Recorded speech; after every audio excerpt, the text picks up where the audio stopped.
Hay historias que no nacen para ser creídas, sino para ser escuchadas. Relatos que se transmiten en voz baja, como advertencias que el viento se lleva, pero que se clavan en la memoria de quienes se atreven a oírlas. La que estás a punto de escuchar no es una leyenda urbana ni una fábula inventada para asustar niños.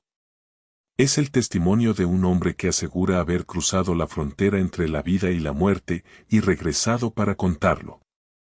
Un hombre que, durante décadas, practicó la brujería, invocó fuerzas que pocos se atreven a nombrar y caminó por senderos prohibidos en busca de poder.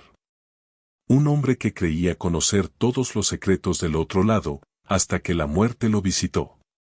Mi nombre es Gabriel Méndez, y aunque hoy muchos me conocen solo como el viejo raro que vive al final de la calle, hubo un tiempo en el que mi nombre corría de boca en toda la región. Fui brujo. No de esos que salen en las películas con sombreros puntiagudos, sino un hombre que se adentró demasiado en los rincones oscuros de la espiritualidad.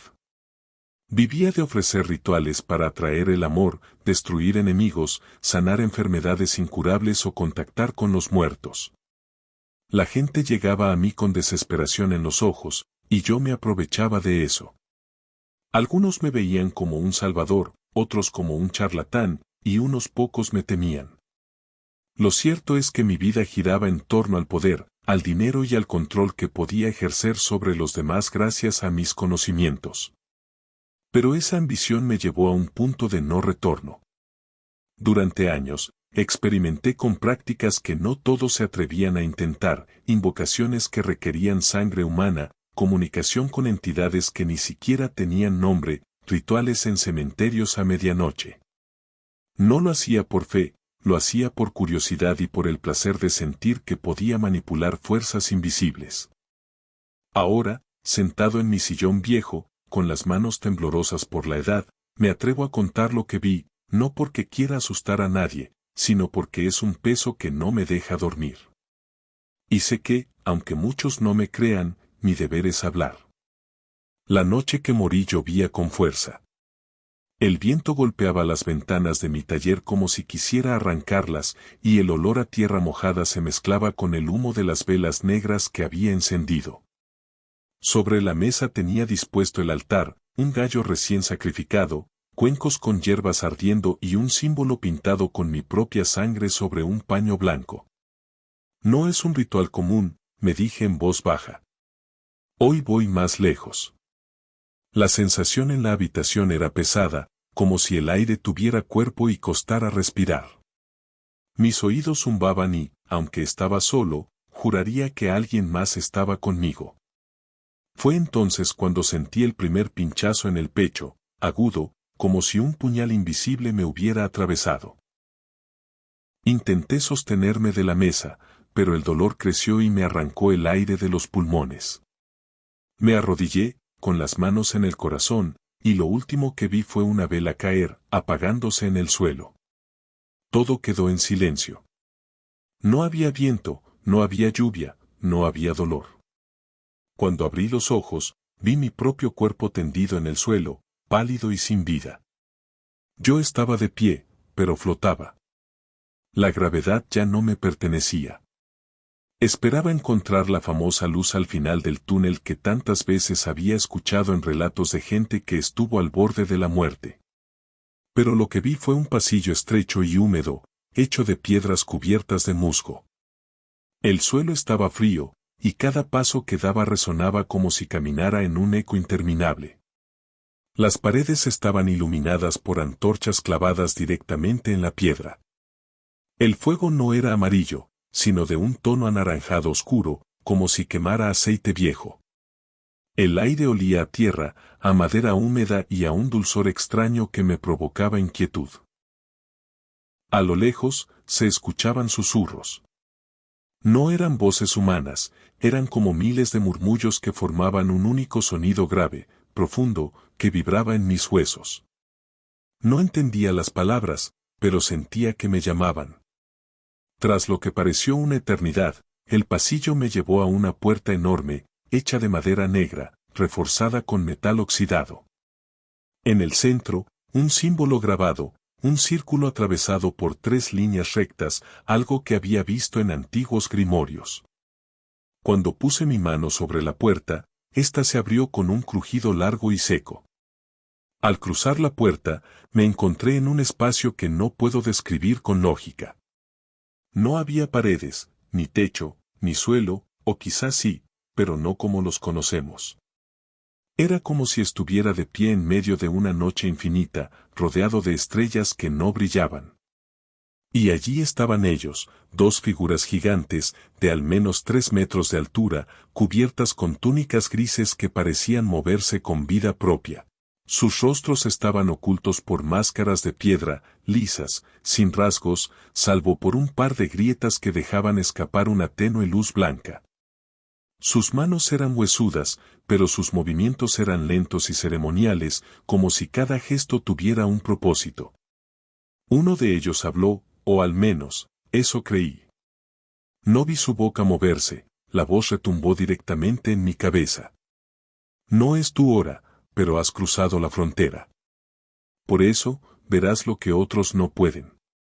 Levantaron sus manos y, entre ambos, apareció un espejo gigantesco que flotaba en el aire. Su superficie no reflejaba mi rostro, sino escenas que parecían sacadas de todos los tiempos y lugares posibles. Vi guerreros cayendo en batallas antiguas, ancianos expirando en camas humildes, niños cerrando los ojos sin comprender lo que pasaba. En cada muerte, una sombra emergía del cuerpo y era guiada o arrastrada. En el espejo, vi que no todas las almas siguen el mismo camino. Algunas eran envueltas por una luz dorada, cálida, y desaparecían con calma. Otras eran atrapadas por una oscuridad densa, sin forma, y arrastradas como si fueran presas. Y un tercer grupo, quedaba atrapado en un espacio gris, repitiendo eternamente los últimos segundos de su vida. Uno de los guardianes me explicó sin mover los labios. No importa lo que creíste en vida, sino lo que llevaste en tu interior. Las cadenas que arrastras no las rompe ninguna fe, solo las acciones que dejaste atrás. También vi algo que me heló la sangre, entidades antiguas, que no se parecían a demonios ni a ángeles, reclamando almas como si fueran propiedad suya.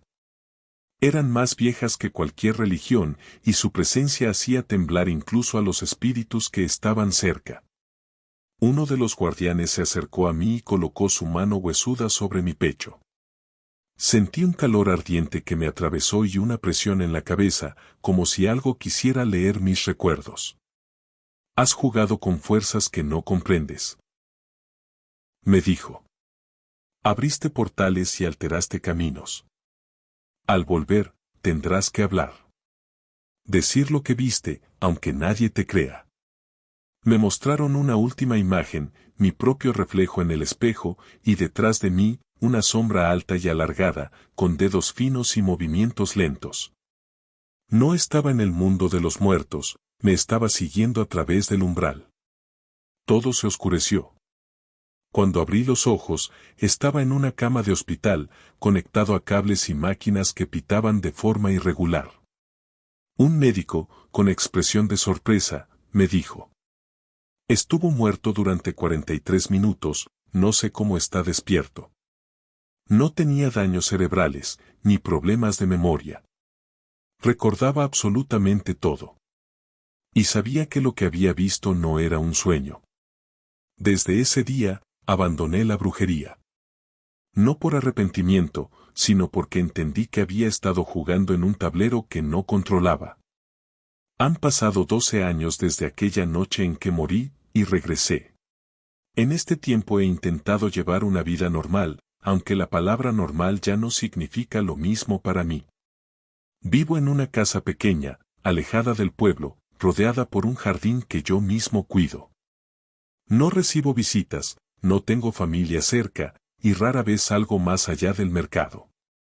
No es miedo lo que me retiene, es precaución.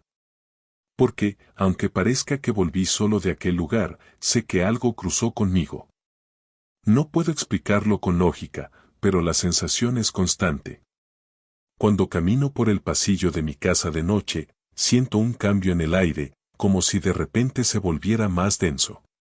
Mis pasos suenan más fuertes, y a veces juraría escuchar un segundo par de pasos, apenas un susurro detrás de mí, sincronizado con los míos. Si me detengo, ese eco también se detiene. Las noches son lo peor. El silencio absoluto del campo se rompe con murmullos lejanos, idénticos a los que escuché en el pasillo de piedra cuando estaba muerto. No son voces humanas. Es un murmullo grave, profundo, que vibra dentro de mi cabeza y me provoca escalofríos. Al principio pensé que era producto del trauma, una especie de secuela psicológica. Pero entonces comenzaron las coincidencias, o lo que yo creía coincidencias. Cosas pequeñas. Las velas que enciendo para iluminar se apagan solas, incluso sin viento. Los relojes de mi casa se detienen siempre a la misma hora, 3:17 de la mañana, la hora exacta en que, según el informe médico, mi corazón dejó de latir. A veces, cuando me miro en el espejo del baño, por un instante no me devuelve exactamente mi reflejo, hay un retraso, como si mi imagen se moviera un segundo después que yo. Hubo una noche, hace 3 inviernos, en que desperté empapado en sudor. Había soñado que caminaba nuevamente por aquel pasillo de piedra, y frente a mí estaba la puerta negra. Sabía que si la abría, volvería a cruzar. Pero lo más perturbador fue que, al despertar, mis pies y el piso estaban cubiertos de tierra húmeda, con ese mismo olor a musgo que recordaba del otro lado. Desde entonces, entendí que la sombra que vi en el espejo de los guardianes no era una visión simbólica, era algo real. Algo que decidió seguirme. He intentado no hablar mucho de esto porque, cuando lo hago, ocurren cosas extrañas. Una vez, contándole esta historia a un joven que insistía en entrevistarme para un blog de misterios, las luces de la casa comenzaron a parpadear y el sonido de pasos en el techo nos hizo huir. El muchacho nunca publicó la entrevista. En el fondo, sé que este acompañante invisible no está apurado. Espera. Me sigue. Se alimenta de mi soledad y de mis noches de insomnio. Y cuando finalmente cruce la puerta para siempre, no iré hacia la luz ni al vacío. Iré hacia él. Y no tengo ninguna duda, ya sabe mi nombre.